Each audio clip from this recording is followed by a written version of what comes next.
Wrestling with wrestling's past and present. How old were you? I was -3. See, JR is trying to contain Jim Ross. McFlurry, It's Mick Foley. Definitely not his, the barn burner that Leif Cassidy and Tiger Rally Singh was, but, we'll leave that there. We digress. God, I hope that storyline ends soon. And 6 to 8 weeks later, they mail you a freaking magnet. Yep.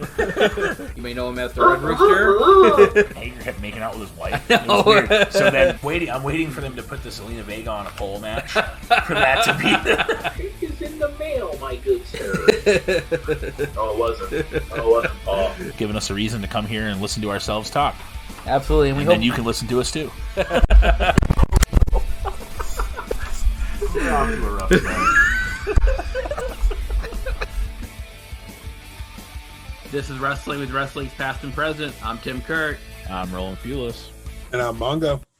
And today it is episode 74, all about Backlash 2006, which took place 15 years ago yesterday.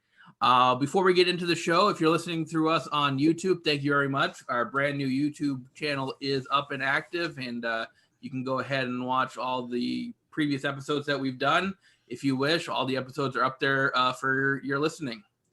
Yeah, make sure you guys are commenting. I know a lot of the gamers out there say to fight the YouTube algorithm and stuff like that, to comment and do what you can, like the video, share the video, whatever you want. And, maybe we're going to build up to actually having video on there eventually. Right now, it's just the audio with some of our cool pictures. I mean, some of them don't have the standard picture because we stopped doing the pictures for a little while because we had no point in doing them, but now we do again. So if you guys thought the pictures were kind of cool, my wife does those. So thank you to Amber for that. And it was funny because when we stopped doing it, she's like, "Oh, you guys fired me." It's like, no, we have no use for them because Spotify won't upload the picture for us. I don't know why that is. That could be a separate issue, but Podbean used to, and almost no one was actually using Podbean at the time. So it just made no sense to make a picture. But now that we're on YouTube, you can actually see a picture, and maybe we'll get to, like I said, the live videos, or even having certain videos that we do the podcast in the video format on YouTube. So let me get this straight. You future endeavored your wife. You are a brave man. I sent all her trash bag. Yep, I did. Right?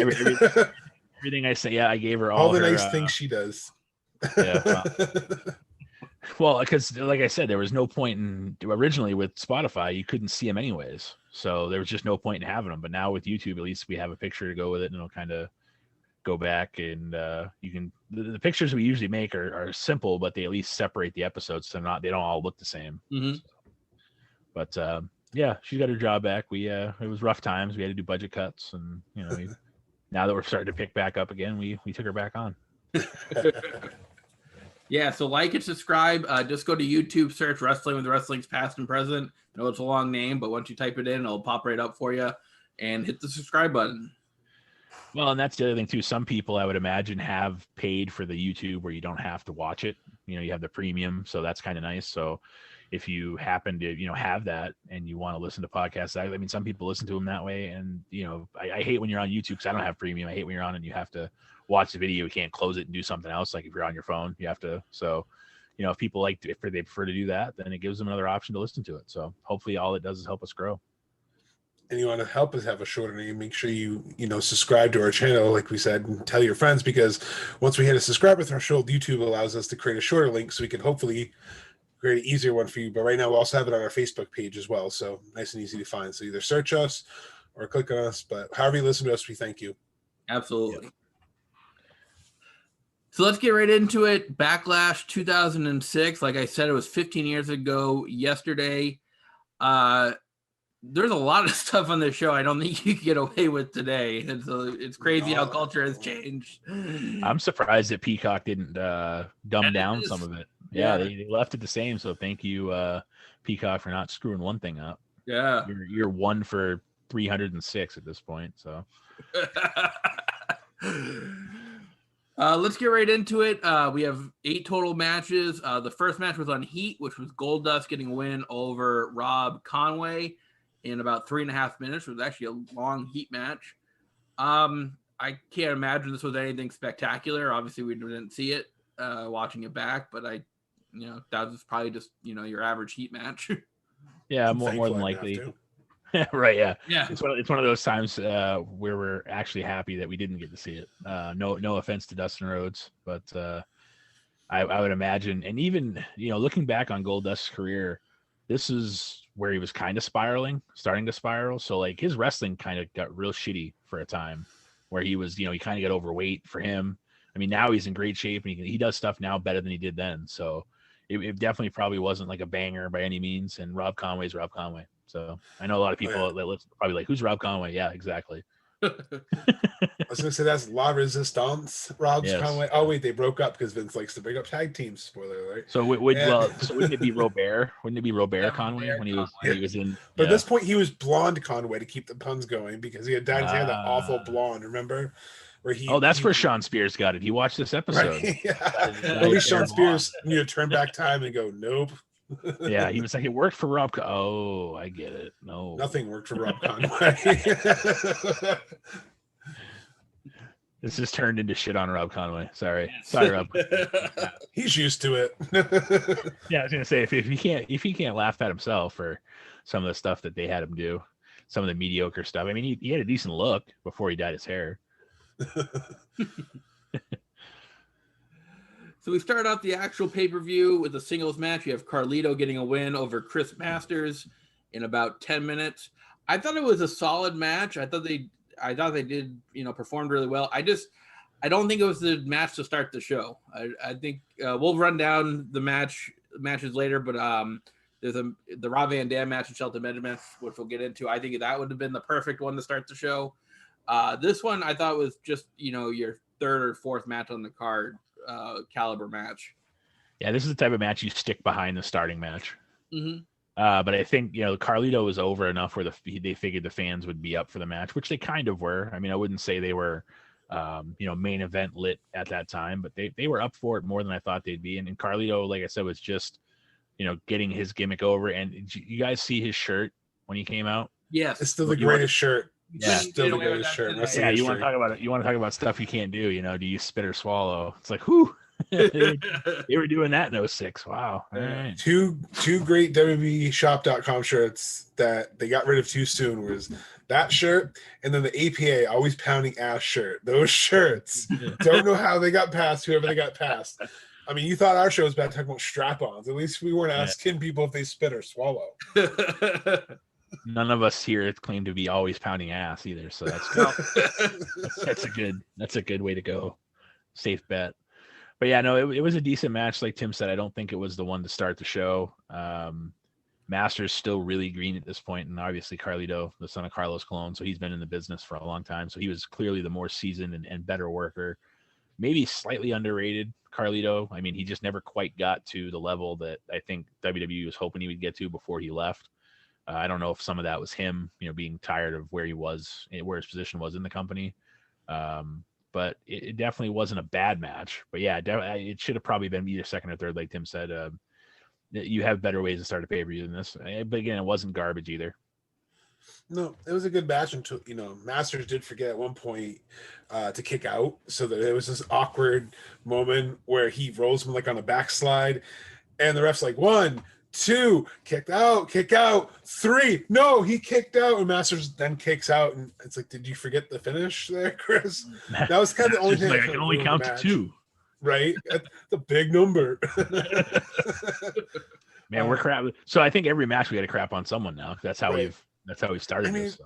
He had such a cool entrance too. So I feel like they just put the focus on the wrong person. If you go back and listen to episode 58, this is where this feud starts because we talked about. New Year's revolution. Geez, I can't talk tonight. And this match feud was set, so it had its chance to be good. Masters was really green, like you said, but he had the spectacular entrance. They tried to make him this mega heel, but they have Carlito who spits in people's faces. He should be the heel. That's the problem with Carlito's career. Was he's a great worker, but they tried to make him a face, and it didn't work. He was still doing heel tactics in the match. The whole promo video, he's spitting in people's faces. That's his gimmick. That's what a heel does. That's not. A babyface doesn't spit in another babyface's face, or it just doesn't work. Putting his feet on the ropes too. Yeah. I was gonna say, that's how he won. He won by cheating. So the psychology kind of killed his, I think, push in WWE because they just didn't understand him. And this match kind of shows a good match, but it's like he's the face, but he's working heel mechanics in the whole match. Well, and so I get it in a way because they were a team and they, you know, split up. So one of them had to play face. Would you really want Masters to be the face there? But you can still do a heel versus heel match, have it Yeah. kind of blow off, and had used to start turning, you know, one of them neutral at least. But it was just weird to see Carlito just be the force face. I mean, this is like a year removed from him, you know, his, you know, bodyguard stabbing John Cena supposedly. So it's like, how do you make that person a face? Well, he didn't do the stabbing. Well, still, I don't just make the guys like, it's okay. I had my friend stabbed once, but we're good now. Yeah. We had a lapse in judgment there, but we're okay now. By the way, what's that for? You're not cool. Yeah.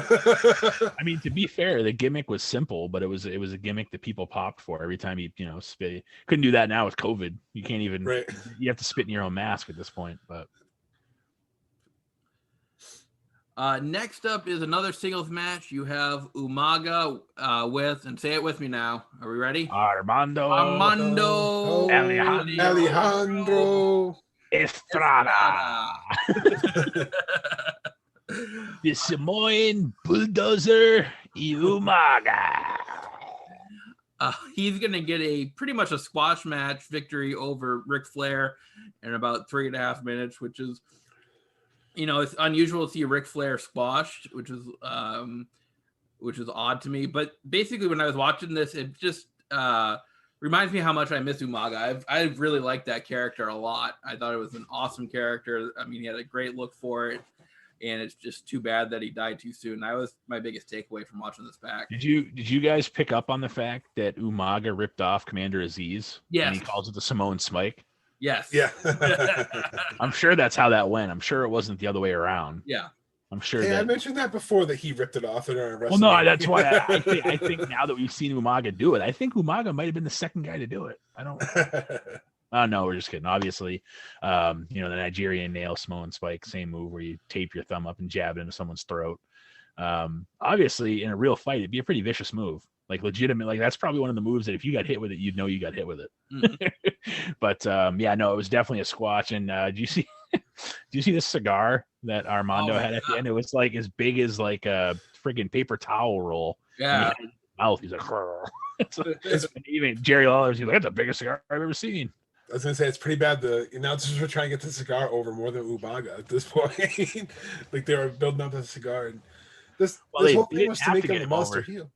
They didn't have to get him over because he just beat Ric Flair in 3 minutes. It's the only thing is they had to make him the monster heel, and I get it, but don't make Ric Flair the sacrificial. I get it. He's the 16-time world champion, 18 if you count real titles, but you don't squash Ric Flair, especially a legend. This is the tail end of his career. This is 2 years before he retires. They know he's winding down. Don't squash a legend just to get that cheap heat, get that cheap little rub. If you're gonna have him have a match, build up to a match with a legend, squash other people on the way. It didn't make sense. Ric Flair is not the one you squash. Well, and you would think that if they were building to this match, you can squash him and still have a longer match. Like if you're Ric Flair and you're used to going out and working 20, 30 minutes to then find out you're working 3, it must do something for your psyche too. Like if you're Flair, like, why do I even need to go out there? Like what's, I don't need, cause he didn't get to do any of his spots. Like there was none of his normal spots either. Like at least let Flair get his spots in, like let him do the turnbuckle spot and let him, you know, there's certain things you can still do. And you know, you could have had a 7-8 minute match and still squashed him. Like let Flair, you know, do, you know, poke him in the eyes, low blow, and the ref's not looking to kind of like, there's ways you could have had this match go a little bit longer and not be a total squash, but still look like a squash. That's what I think is bothering me because I like Umaga. I'm just like Tim. I like, you know, it's sad that we lost Eddie because he was a great worker. Even when he was in 3-minute warning with Rosie, I liked 3-minute warning. I thought that was a cool shtick when Bischoff like, you know, I got about 3 minutes, and they would come out and beat the living hell at each other. And so I liked him. I liked that he was kind of separating because, you know, Rosie was doing his superhero in training at this point in time. So it was cool that they both doing their own thing. And it sucks because the Samoan, you know, dynasty has so many legendary, but they've lost so many young. Yeah. And you think that like the Rosie thing happened because Vince McMahon was like, that's good shit. They're like superhero in training. Oh, wow. Look at that. Yeah, no, I agree. I think Umaga, had he still been around, would have had a hell of a career. I really do. I think that if they booked him the right way, and that's the only thing. That's the only thing I can say about WWE is that sometimes they don't know how to book certain people to let them have they booked John Cena pretty good. There was times they probably could have turned him, but Vince wanted that money for the merchandise and stuff like that. So I get it. Plus he's doing a Make-A-Wish, but they always seem to get to where they need to be, and then they don't know what to do with them. So what might have been, but if they had kept going the way they were going, he could have been a monster for them for years. Yeah, he was getting the Brock Lesnar rub. He was just destroying people, but he looked legitimate because he could move, he could wrestle. It wasn't just he came in there and spiked you and left. He tortured you essentially first, and he played with his toy essentially, and then he would Samoan spike him, be down, and then he had the mouthpiece, so he didn't have to talk and have some weird accent or do some weird.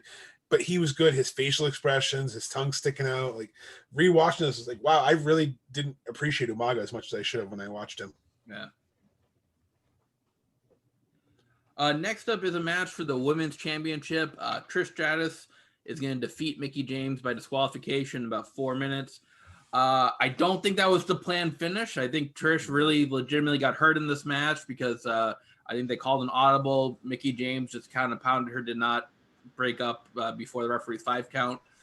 So I think the match was cut short. Yeah, the referee put up the X symbol in the match. It's a shame because these ladies weren't really given the opportunity to show what they can do. So this, match had to end, unfortunately.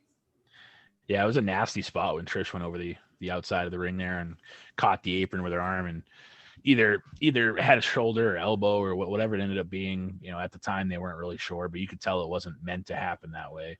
And it was weird because you wouldn't book 2 squash matches or quick matches like that in a row. So you had to know that there was something going on. Maybe at the time you don't, but looking back on it now, no pay-per-view usually has a 3-minute match and then a 3-minute match. That's usually heat or whatever. But this was furthering the storyline between Trish and Mickie, and it's too bad because this match probably would have been an absolute a banger of a match if they'd been able to go if the injury didn't happen as early as it did. Yeah, that's one thing, we noticed when we were looking at the match card. I'm like, wow, it's a short match for a Trish and Mickie match. So then you watch it, and like you said, she goes over, she gets hurt, and you're like, oh, it's a work. And then, like Tim said, the referee kind of slides, and they subtly did the X back then. This wasn't like today where they do it for show. He was quickly doing it. But what I don't get is why she just didn't pin her, because there were 3 or 4 pin attempts that Trish kicked out of. And then there was just that weird, they kind of defied. It almost ended in a cluster. They didn't know how to end it. I just don't understand why, if they wanted to end it, just not have a quick surprise pin that could have furthered the story later. It was just weird. I think the ending killed it, and because they were like, oh, pin, no, oh, choked her out or no, put her foot in her. 1, 2, 3, 4, 5. What? Yeah, that was the quickest 5 count too. I will say. I know they were trying to get the match over, but you have to wonder if maybe the plan was for Mickie to win the match, to lose that way, to hold on to the title. Just further on, maybe she was going to get disqualified, so maybe they just I don't know. You're never really going to know unless you ask Mickie or Trish or whoever. But yeah, it was definitely, like you said, you could have just rolled her in and pinned her or done. It was her shoulder, so you could have rolled her in and hit her with a Mick kick and pinned her. You could have made it happen. But yeah, it was definitely a little bit odd at the end there. Yeah. Or if you were trying to get the heel momentum, just do another foot on the ropes thing. Have her cheat or have her disqualified by shoving the ref or something. It was just a weird way to end a match, which I knew was because of injury, but like you said, this was their solid feud. This was when they had probably one of the best rivalries going on this year, and just kind of a shame that this was kind of in the middle, because their WrestleMania match of a month before was awesome. Next up is a winner-take-all match for the Money in the Bank contract and the Intercontinental Championship. Rob Van Dam is the current Money in the Bank holder, and he's going to win over Shelton Benjamin and become the new IC champ as well in about 19 minutes here. This match was spectacular. This is, like I said earlier, this is the one that I thought could have opened the show and got the crowd really fired up for this pay-per-view. I was really enthralled by this one. It was probably the best match of the night. I know we have a couple more matches to discuss, but this one was really, really good. Yeah, no, it was definitely easily the best wrestling match on the card. I know there's some shtick and some gimmick and certain other match like with the Carlito winning the way he won, stuff like that happening. That this match was a clean win in the end, and two guys that could just go out there and wrestle for days. Yeah. Tim took all the words out. This match was exciting. It was fun.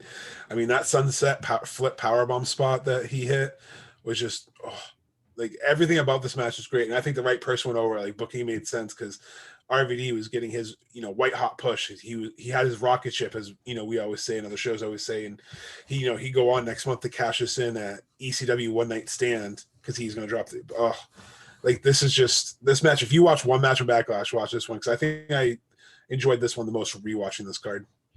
Yeah, and it's you have to appreciate the athleticism too. Like that's the best part is that not only were they two great wrestlers and in-ring, but the athleticism out of both of these guys. It's insane. Yeah, I mean you think of guys like Montez Ford now when he does his splash. RVD was getting that high then and not like 420 high. You can say that again. Maybe that's it was you watch Montez Ford and everybody's like holy cow. It's like, well, RVD did that first, like in my mind. Like when I think of like vicious, like you think of Eddie, you think of Eddie's frog splash, and then you think of RVD. Like those are the two guys, so, and then Shelton, some of the stuff, I mean, you still think of the springboard super kick that Shelton took from Shawn Michaels. It's just some of the stuff that Shelton Benjamin, another guy that might be so underrated, criminally underrated. Once they broke up the world's greatest tag team and Charlie Haas went his, nasty drug induced rundown ways that he went. He looks rough for people that, didn't get a peek of that a little while back. He's in rough shape. But Shelton Benjamin still going today. And, with the Hurt Business, well, not with the Hurt Business anymore, but with Cedric Alexander. So yeah, like I said, that's the one thing I want you guys, if like Mongo said, if you want to watch one thing, watch this because you need to appreciate the chemistry and the athleticism of these two guys. And I'm going to say it, Shelton Benjamin's a Hall of Famer. He only really suffered from bad booking. And like, again, right now, that's what his downfall is. It's not that he can't work, but I mean, from the Mama Benjamin angle that he was going to do later on, where he had, gold standard, like he worked with wherever he got, but he just got crap handed to him time and time again. And like you said, the super kick, I still remember he ran up the ladder at Money in the Bank. Yep. Like that had like a ladder laying down. He just out of nowhere ran up the ladder to get the belt. And it was just, that's the one spot I always remember by him. And just world's greatest tag team. Like I said, some of the banger tag team matches they had.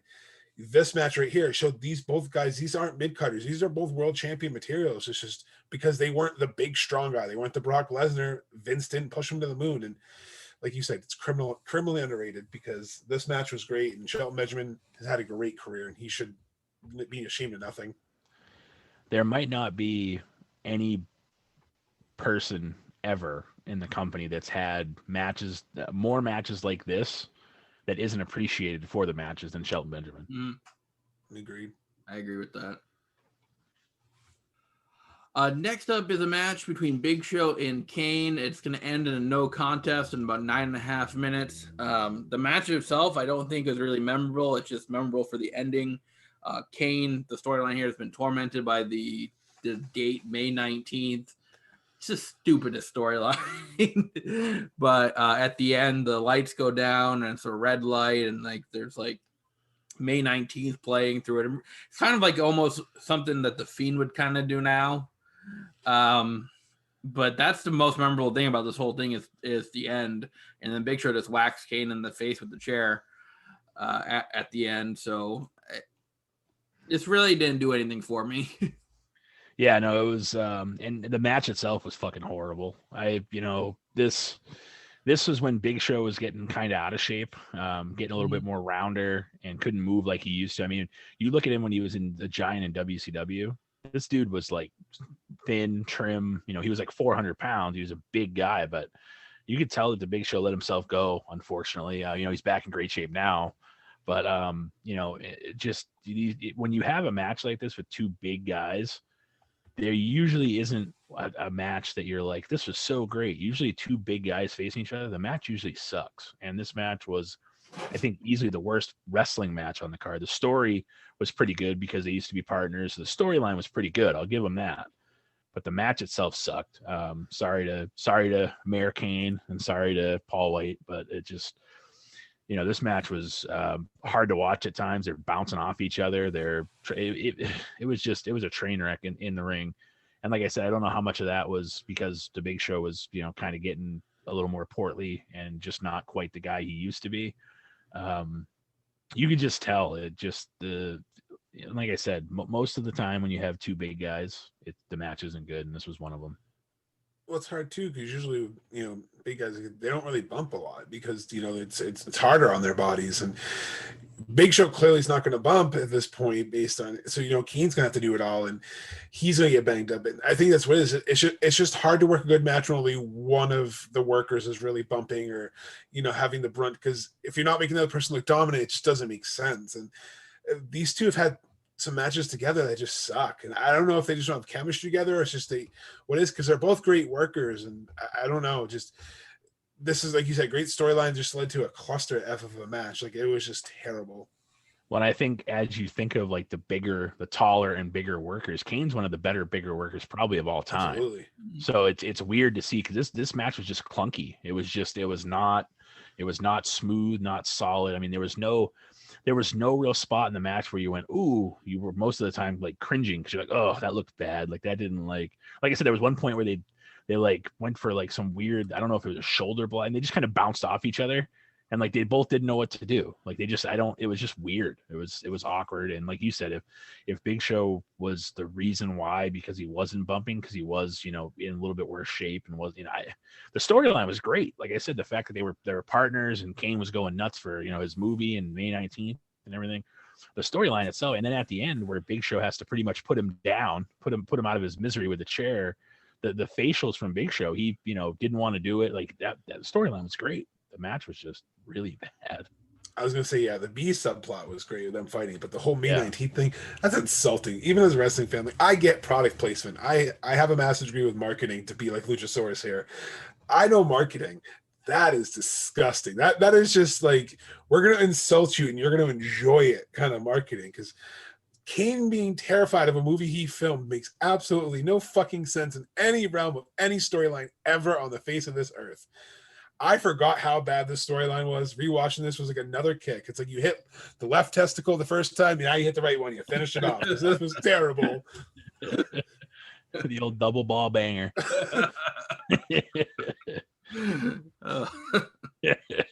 That's a perfect way to sum it up, though. It was like insulting, and then like, it was. So not only do they insult you, but then they just like nut punch you.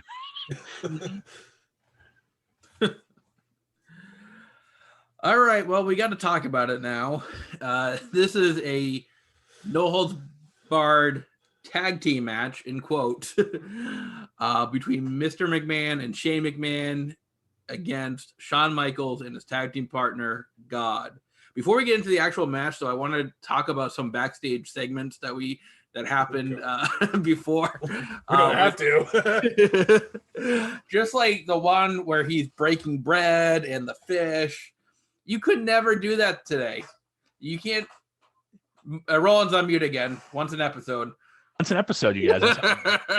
Anyways, and then the spot where Shane's water bottle ends up being wine at the end of that too. Like it's just, couldn't do it. And then the whole thing when he's healing Candace. And boy, groping her too. And lower, higher, right there. I have a chest cold. Yeah. Well, let me just grab your shoulders. No, lower. Well, how about around your waist? No, higher. No, it's more in the front. Like, oh man. And Shane comes in, and kudos to Shane for not like. If I came in to see that, I would be like, I wouldn't know what to do. I'd just be like, but Shane, straight face. He's like, let's go. You can heal her later. So when you think wrestling, you think the letters PPV, right? You probably think pay-per-view. No. This is peak pervy Vince right here. Like, that's what this was. Like, I feel like from 2004 or 2008, when they were in the transition of the PG era, ruthless aggression era, I think that reason was ruthless aggression because Vince was ruthless just being a perv. Like every segment, I feel like was him groping someone, like the Kiss My Ass Club. Like this was when Vince was just absolutely disgusting. Like seeing that again, you're like, I forgot what a sleazeball character he ended up becoming from like the great heel to just a sleaze. Well, and they had the Dr. Heine reference too. Yep. In there too, and I thought that was kind of you wonder who had the King say that. You know what I mean? Did Vince want that said? Because like JR had to have been still not happy with the whole thing. He's still not happy to it to this day. No. So yeah, it was just I don't know. And the fact that if you read JR's book, the fact that he went out of his way to call JR, Vince did, and let him know that, hey, you're going to be main eventing, you're going to be the last thing of Raw, and then he does the Dr. Heine thing. That just shows you how much of like you said with the perviness and like just some of the stuff that Vince did back then is so messed up. Like I don't know, man. I don't know. I mean, wasn't there a pay-per-view where he drops, like essentially the N-bomb and like Booker T was like, tell me he didn't. Wasn't that right around this time too? Yeah. He called him, my N-word. Yeah. And Booker T's like, coming from someone who said it about Hulk Hogan. Right. Ironically enough, Booker T, Hulk Hogan, we're coming for you. And then drops and then he just immediately knows. He's like, oh no. Yeah, he's like, I'm getting fired. Back on the tracks. This God angle. Yeah, no, you would not. I mean, I can't even believe they did it then, to be honest with you. Like they showed the vignettes where he went to the church and he's like splashing holy water in his face and stuff, and he's like washing his hands in it. It's like those were cool vignettes, though. I remember watching those. Well, no, they were, but like you couldn't do it. No, like today, it's not going to happen. Like, we're going to use your church, and we're going to pretty much make fun of the fact that you're a church. And like, what's the payoff of this match? Like, I get it, you want a handicap match, but usually when you put something on a card, you got to deliver something. So, what's the whole point of teasing? He's teaming with God, because any wrestling fan who's purchasing a ticket going is going to be like, okay, so what are they going to do? But straight up, this is the match we went to the bathroom for. Like, so you already embarrassed Ric Flair. Let's embarrass Shawn Michaels so Vince can get a laugh. That's basically what this felt like.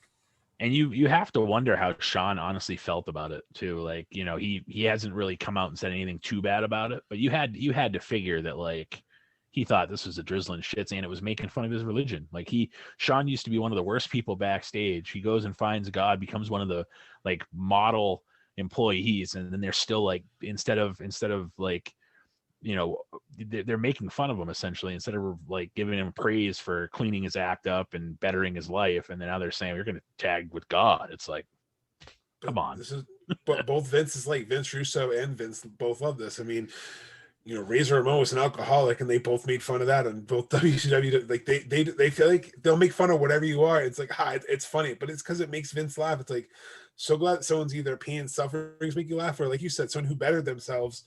Let's make fun of it for a match because it's good shit. Like, no, it's not good shit. Like, this match is straight up insulting too. Right. Well, and Vince used to like both Vinces used to like the guy that Ed Ferrara that used to make fun of friggin' JR. Yep. Like, it's like, that's not cool. Like, the guy has a legitimate condition. Like, he's got Bell's palsy, and they're like, oh, like we might say like the word, like when we say something like, oh, like we're making fun of Bruce doing like Vince, doing JR's voice. But we're not making fun of, like, they put, WCW, Vince Russo put that guy on friggin' TV as Oklahoma. Mm-hmm. Like, come on, like like some of the stuff. And again, I know we're getting off the tracks here, but like both of these guys, Vince Russo has his podcast now, like, but both of these guys should be just ashamed of some of the shit they've done in the wrestling industry. I mean, it's just, it's not entertaining, and you don't realize that it's so distasteful. Like, this is fun. It's like Mongo said, this is good shit. No, it's not. It's horrible. Like, why would you treat somebody that way? And for a company that prides itself on having an anti-bullying campaign, sure full of a lot of fucking bullies. Yeah, well, and that's what's comical about that too, because CM Punk brought that up in his pipe bomb. Yep. And that's right when he got cut off. Like, they let him go. They let him say stuff about Stephanie, his idiotic daughter's doofus son-in-law. As soon as he gets to, you want to talk about anti-bullying, Vince McMahon, and then he gets put on mute like I do. They have to know, and it's unfortunate that you can look back at stuff like this and realize, this wasn't even the worst stuff he had done. No. I guess is my point. Like, this is still pretty, not of good taste. And this is not even anywhere near the worst thing he's ever done. And this is coming out of the Attitude Era where, it's no longer about the shock factor. It's no longer about trying to attract viewers. Now it's just, this is the stuff so this is kind of, I think, for me as a fan, what really started turning me off WWE was, I love the Ruthless Aggression era, but it's these kind of shenanigans that just got more and more rampant. I think that's what turns you off, because that's what's kind of happening today is, if it makes Vince laugh, it's good shit instead of what the fans like or what's relevant. And this is not even the worst segment tonight. I don't want to sidetrack too much, but Roland mentioned the CM Punk pipe bomb. The Raw after this, so the next day, was the famous Joey Styles pipe bomb, where he was being, made fun of by Jerry Lawler, and with the whole Spirit Squad thing, and Joey Styles cuts the promo like, I wasn't good enough to call WrestleMania, I wasn't good enough to call Backlash. They brought JR back, so it's a pretty cool pipe bomb. It's probably one of the more underrated ones. So go back and search that. It's the Raw after this, so this would be in the May 1st, 2006 episode of Raw. We can catch that promo. That's a good segue. I didn't even do that on purpose. No. I'm wearing the CM Punk shirt, so that's what made me think of some of the stuff. But yeah, it's just it's amazing, the stuff that Peacock's cutting out because they realize it's so bad, but they left this in. I'm glad they did, because I wanted to see it, but it's wow, just so it's just bad. It's not even really a match to go over. It was just shenanigans after shenanigans. Yeah, I mean, especially when they made it the no DQ match right at the beginning. Mm-hmm. I mean, there were some cool spots. I mean, the spot where Shawn jumped into Vince and went off the stage, that was a cool spot. How much trust do you have to have in someone that's not a wrestler to jump into his arms and take a 10-foot fall? Yeah. Right. If Vince is not in the right spot and you jump, you both could end up crippled. So the match itself had some pretty cool high spots, but that's all it was. It was just making it a no DQ match makes it just a high spot fest. That's all it was. Then the Spirit Squad came out, and that's how you had to know something was going to go down. And I'll tell you what, that bump that Shawn Michaels took from the Spirit Squad when they picked him up and threw him through the table, he had to be 53 feet in the air. He went so high. Obviously I'm exaggerating, but he went 8-10 feet in the air from being flat on his back. He went so high, and it was a crazy bump too. Like I said, that's what it was. It was essentially set up to be a bump fest or a spot fest, whatever you want to call it. I still can't believe the Spirit Squad was a thing. It's still a thing. For those of you that don't know, Nikki is Dolph Ziggler. Yep. No, I know that, but I meant I'm glad the group is no longer a thing. Yeah, because... no. Well, that's what I mean. Out of the bunch, Nikki is the only thing still remaining. Really. I was gonna say, because the other one, Kenny, just retired.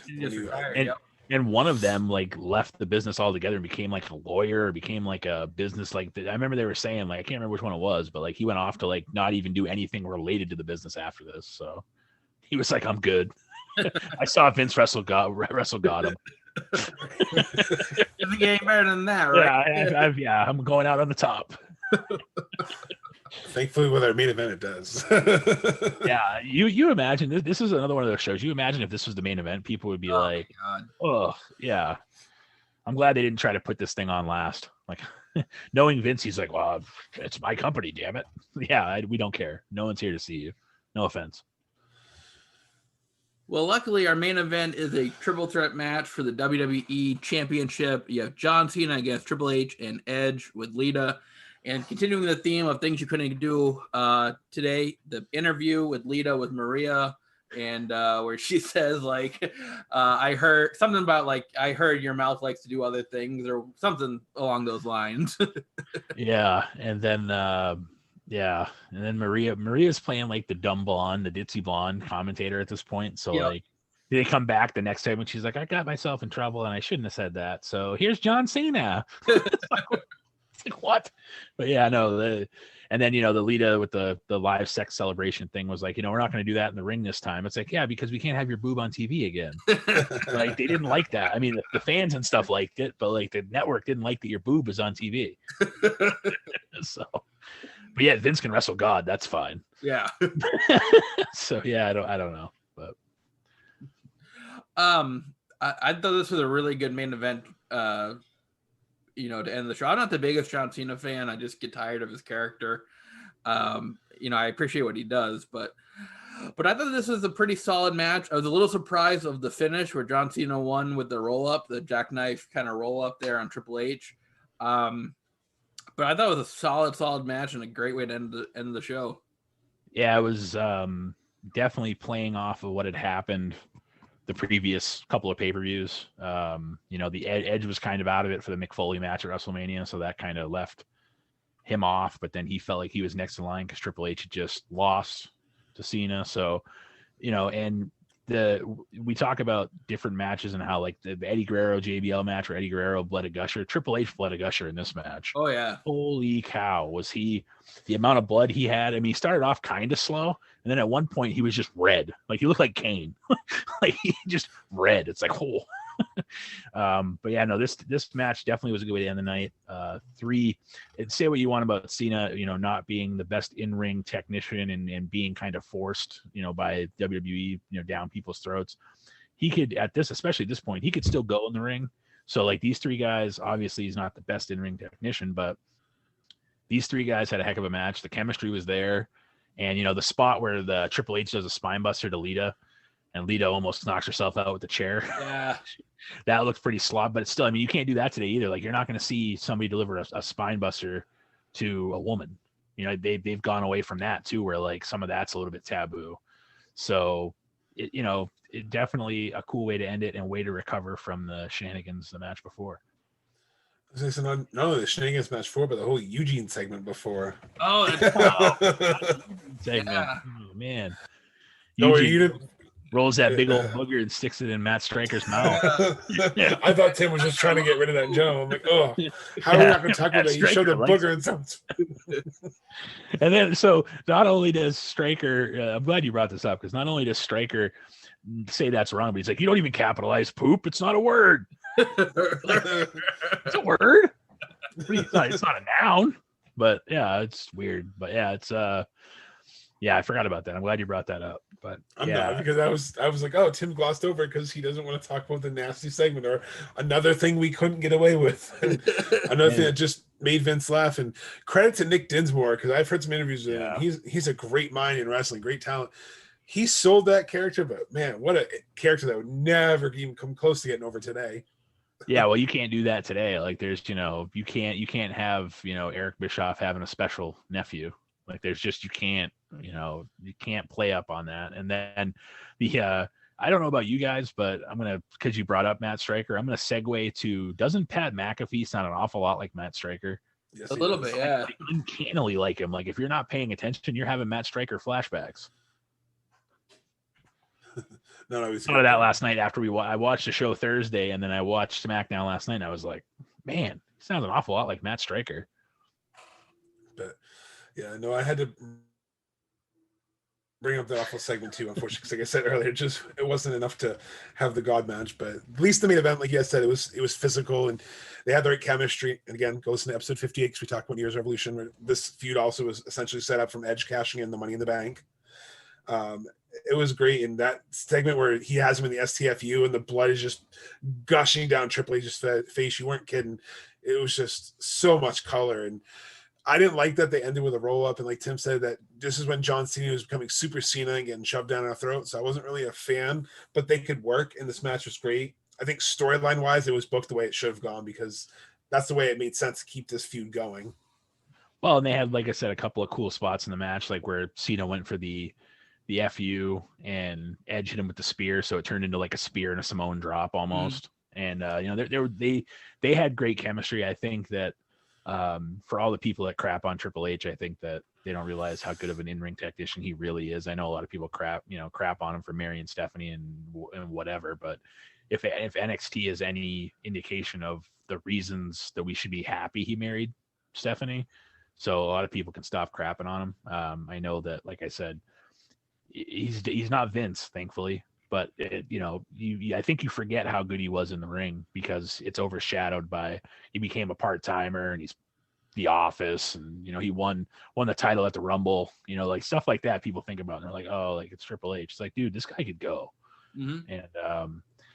And this is when they're getting ready to reform DX too. If you notice, they did the, Shawn did his crotch chops, and so didn't Triple H at the end. So it's right on the heels of the DX reformation. They're kind of because Triple H was just coming out of the Evolution thing as being a heel, really. Essentially, he was still kind of in that heel.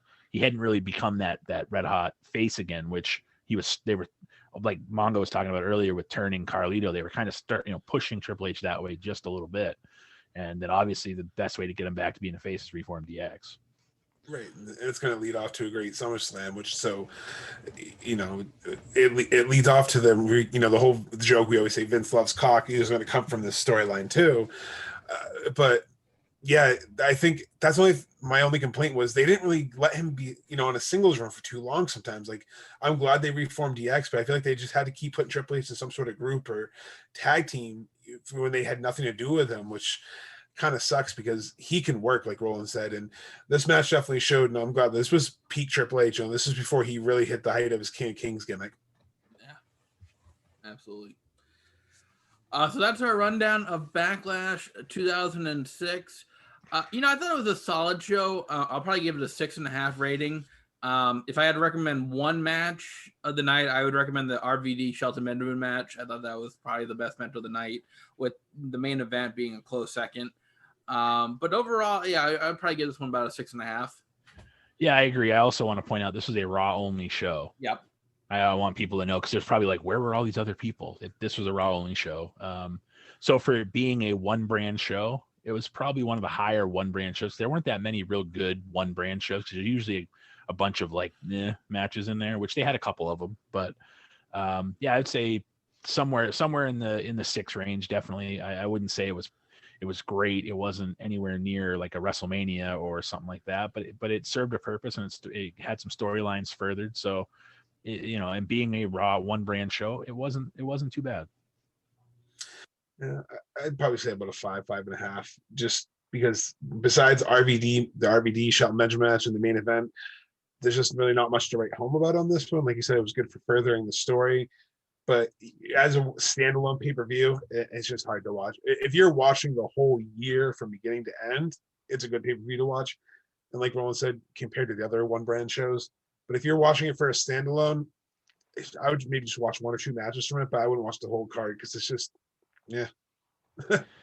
And that's a perfect segue into what we have planned. We weren't going to really discuss it, but you mentioned the watching the whole year thing. We watched TNA 05 Lockdown a couple weeks ago, and we really enjoyed it. So, and the way that this year 2021 lines up with 2005, so I think we're going to try, from what we discussed, every pay-per-view they had, we're going to try to do it on that day. And we're going to try to run down 2005 for TNA. So hopefully you guys like it. Maybe we can do more of that in the future, but we figure at least that way we're giving you TNA once a month, and it's going to be on the day exactly. So it's coming up in a couple of weeks. We were going to talk about it next week, but I figured Mongo mentioned that if you're going to watch the year, so it's going to be cool, because we'll be able to follow, what happened at this pay-per-view leads to this one, and then leads to that one. Plus it gives us a break from WCW, WWE. It gives us, a little bit something different to cover. Plus, some of the TNA stuff from this era was just starting to get going. Some of these pay-per-views there's going to be some banger matches on these shows. So I'm looking forward to that. And like I said, Mongo gave us a perfect segue to it. Yeah, to that point, in 2 weeks' time, we'll be covering TNA Hard Justice 05, which is the next pay-per-view after Lockdown, which we just covered last week. So that's going to come up for you guys in a couple weeks. In terms of next week, we're going to transition to WCW and cover Slamboree 2000. This will be an interesting pay-per-view, but this is kind of right around the time where WCW is starting to fold. But I like the WCW stuff, so I'm looking forward to covering that show next week. Yeah, it should be interesting to see which show's better this week or 2000 WCW. We were just saying how the pay-per-view, we just did the Backlash show from 06 was kind of like meh, like standalone. Well, we're going to see, because the late 99, 2000 to 2001 WCW, some of that stuff was just ugh. So hopefully the show's not terrible, but it should be interesting to go back and watch it, to say the least. Interesting is going to be the word I'm going to put it, because we know so far how WCW 2000's gone on the show. So, but I mean, I'm excited because, they're right around the time I think Tim was telling me the Ready to Rumble segues and tie-ins were in there, which greatest, cheesiest wrestling movie. If our listeners haven't seen it, you have to see Ready to Rumble with David Arquette. It has a lot of good WCW superstars cameo in there, and has a good play on Vince Russo's character in there. So definitely check it out. I think it's like $4 on Amazon. Just give it a shot and you'll like it. And then also watch David Arquette's documentary, because I think people will really enjoy seeing his thoughts on his run to WCW. Not to go too far ahead and spoil, but just figured some cool little details we put out there. And it turns out you really can't kill David Arquette. Yes, that's right. So Slamboree 2000 coming up for you guys next week.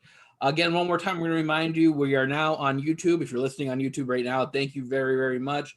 Like, subscribe, tell your friends about the podcast, and tell them to like and subscribe on YouTube. You can follow us on Podbean, Spotify, Stitcher. We're on Stitcher now. So we're trying to grow the podcast as much as we can, and we certainly appreciate all the support. Yeah, we couldn't do this without you guys. We appreciate everybody, that watches, that listens on YouTube now. We appreciate everybody that's done it from Podbean from the get-go, and everybody that we have on Spotify. It's, we do this for fun. So if we didn't like it, we wouldn't do it, which we talked about a little bit last week. But we also want you guys to enjoy it too. So if you guys weren't listening, and we wouldn't be able to do it. We've also had some interactions with some surprise people that might listen to the show. So we're not going to give anything away because we don't know. But from us making this bigger, we are actually having some interaction with some people about the show. We don't know if they're listening or if they say they're going to listen. We'll find out if they do. If we get confirmation that people do, we will easily drop their name and thank them and direct them to where they need to go. But we're hoping that that's what it's built to. Like, say this person from this show or this whatever likes it, we can promote their show, they can promote ours, and we'll get bigger and bigger. So hopefully that's what happens. I agree. This is one of the things I always tell you guys in the group text. I look forward to every, Saturday morning recording this for you guys for Saturday. I'm a very omniverted person, so I can be extroverted and outgoing when I need to be, but I tend to be very sheltered. So this kind of helps because I enjoy talking wrestling and shooting the shit, and I have fun doing this, and hope you guys enjoy listening too. And we thank you for listening. Like I said, we're gonna have some channels to give you for feedback between YouTube comments and the website coming soon. We can do comments, so we want to make sure you enjoy what you're listening to because we enjoy talking about it. But hey, if there's things you don't like, there may be things we don't have to cover. We won't. Well, and that's the thing. Like, say the TNA thing, after a couple of months, people don't like it, we'll stop it. Like, we don't have to do it. I just think we agreed that it would be pretty cool to try, and it would be cool to actually be able to go in order. So I think it's a good idea, but maybe you guys will think it's stupid. I mean, let us know, and like, follow, subscribe on all platforms. We have the Facebook page. We're on Twitter. We have all the different yeah, exactly. All the different social media places where you can at least find where to get our episodes from.